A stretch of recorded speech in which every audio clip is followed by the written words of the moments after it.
नमस्ते। हमेशा खुश रहो बिटियाओं। मैं जेवियन doctor S Bundela, professor, faculty of education and methodology.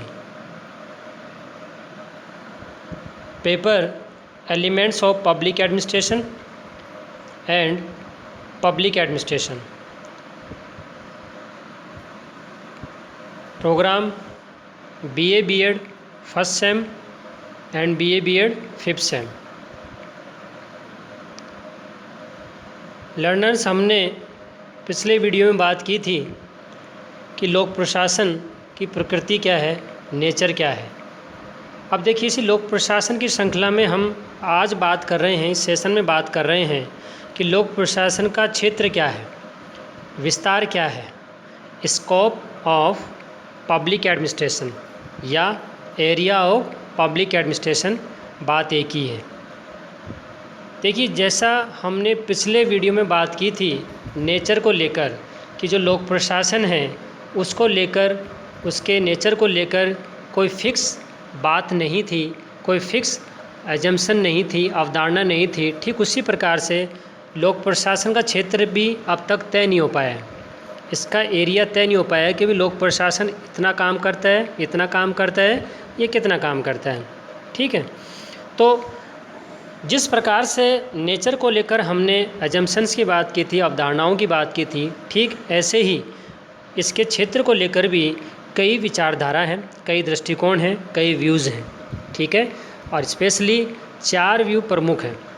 ठीक है, हम उनकी बात करेंगे एक एक करके। देखिए, लोक प्रशासन का क्षेत्र संपूर्ण मानव समाज है, इसमें कोई शक नहीं, परंतु मानव समाज के अंतर्गत होने वाली प्रत्येक गतिविधि लोक प्रशासन के दायरे में भी नहीं आती। बहुत सी ऐसी बातें हैं जो निजी प्रशासन में आती है, निजी लोग करते हैं।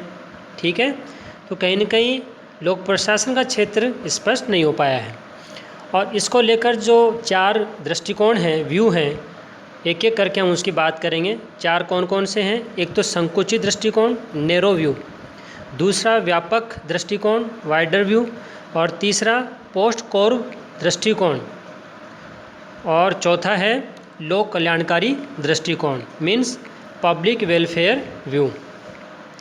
देखिए, इन चारों में सबसे पहले अगर हम बात करते हैं लोक कल्याणकारी दृष्टिकोण की, तो इसके अंतर्गत जो लोक प्रशासन है, ठीक है, वो जितनी भी जो भी राज्य के लिए योजनाएं बनती हैं, ठीक है, उनको बनाना लोक प्रशासन का काम, बनने के बाद में लागू करना लोक प्रशासन का काम।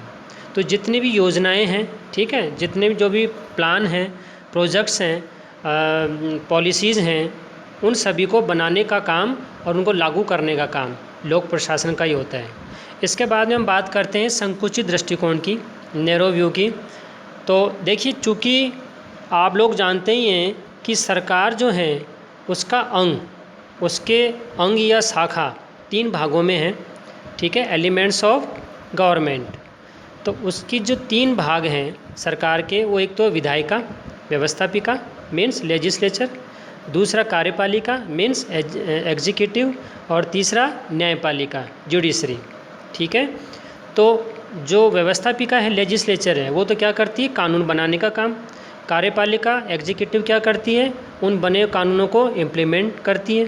ठीक है, और जुडिशरी क्या करती है? न्यायपालिका क्या करती है? उन बने हुए कानून, नियमों की व्याख्या करती है, उनको जस्टिफाई करती है कि भाई सही बने या नहीं बने। तो कहीं ना कहीं हम अब क्या बात कर रहे हैं?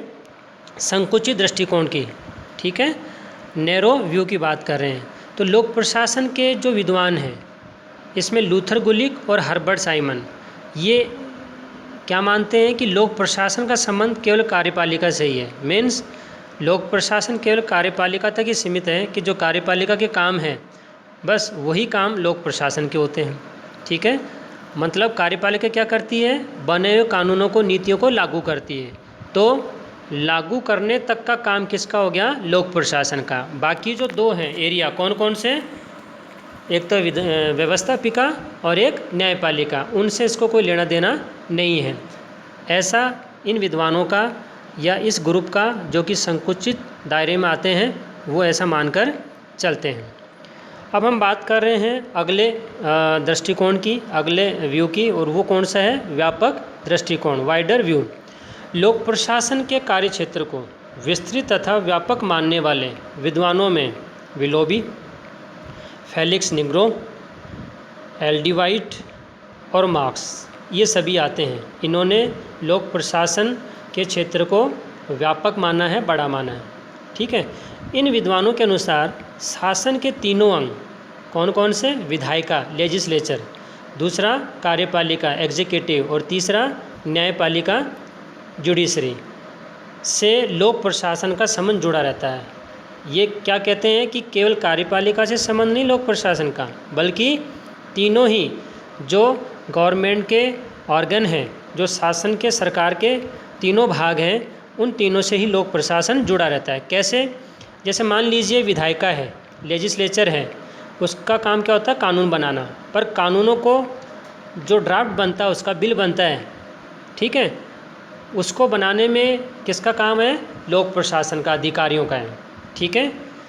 और इसके अलावा मान लीजिए न्यायपालिका है, वहाँ पर कोई गवाह को लाना है, विटनेस को लाना है, तो उसको लाने का काम कौन करता है? लोक प्रशासन, मीन्स अधिकारी, है ना। जैसे आपके एसपी है, डीवाईएसपी है, इंस्पेक्टर वगैरह है, ये सब आपके, तो ये लाते हैं, तब जाकर कहीं न कहीं कोर्ट में उनको पेश करके केस चलता है।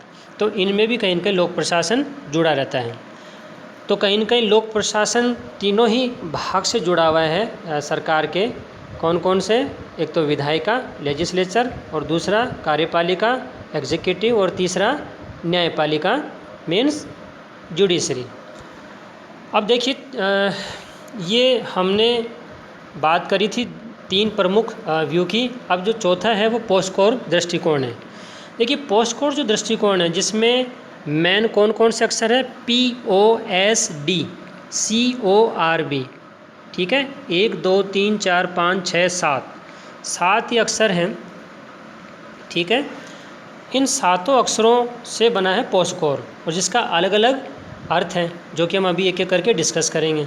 देखिए, जो पोस्ट कोर दृष्टिकोण है, इसको देने वाले, प्रतिपादित करने वाले कौन है? लूथर गुलिक।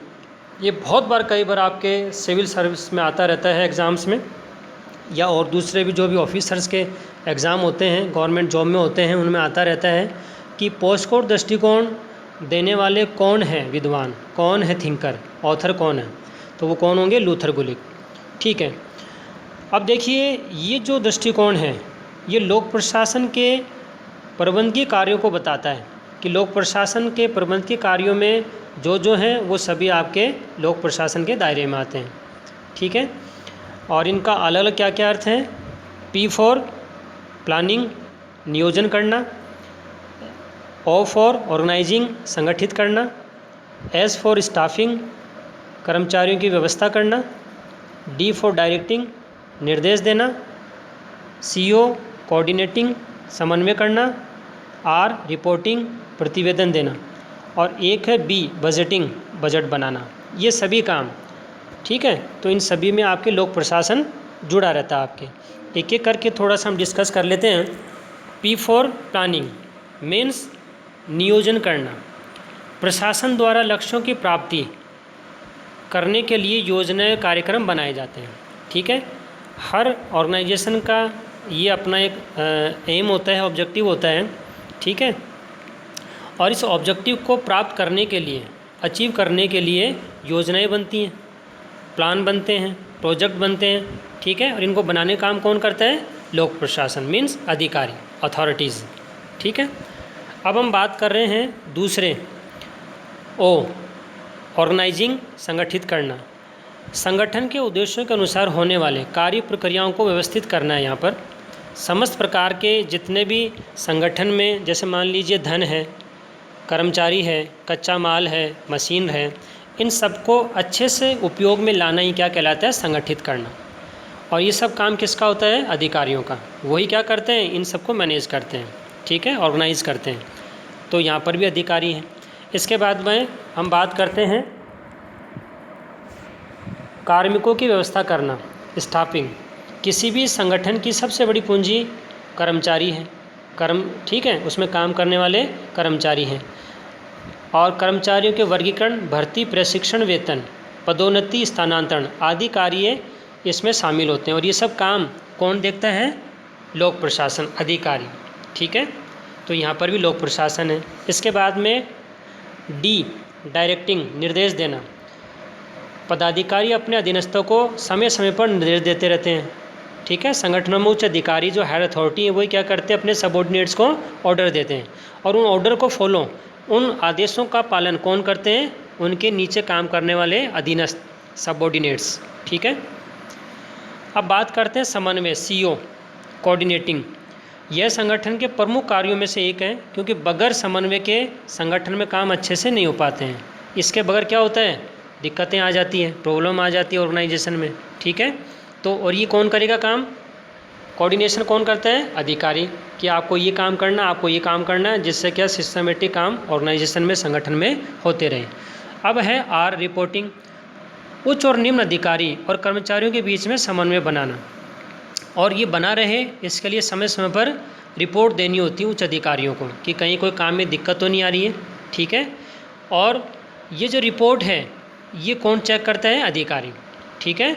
तो कहीं न कहीं इसमें भी कौन, रिपोर्टिंग में भी कौन हो गए? लोक प्रशासन, लोक अधिकारी। इसके बाद में बजट, बजटिंग, B, बजट बनाना। देखिए, प्रशासनिक तंत्र का संचालन वित्त से ही होता है, पैसा से ही होता है, फाइनेंस से होता है।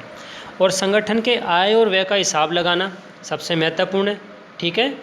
इनकम, एक्सपेंडिचर दोनों का हिसाब लगाना, और यही होता है आपके बजट। और ये काम कौन करता है? लोक प्रशासन अधिकारी करता है। उन्हीं का ही काम होता है, अधिकारियों का, कि किस प्रकार से बजट बनेगा, कैसे इम्प्लीमेंट होगा। तो कहीं न कहीं ये सभी बातें लोक प्रशासन के क्षेत्र को लेकर हैं। हमने ये देखा इस सेशन में कि लोक प्रशासन का क्षेत्र आज कोई फिक्स नहीं है, तय नहीं है, ठीक है, क्योंकि इसको लेकर अलग अलग कैटेगरी, अलग अलग वर्ग, अलग अलग व्यूज़ हैं, जो कि अपने अपने हिसाब से लोक प्रशासन के क्षेत्र या विस्तार को बताते हैं। तो इसमें हमने 4 व्यू की बात करी। कौन कौन सी? एक तो आपके पब्लिक वेलफेयर व्यू, लोक कल्याणकारी दृष्टिकोण। दूसरा आपके नैरो व्यू, संकुचित दृष्टिकोण।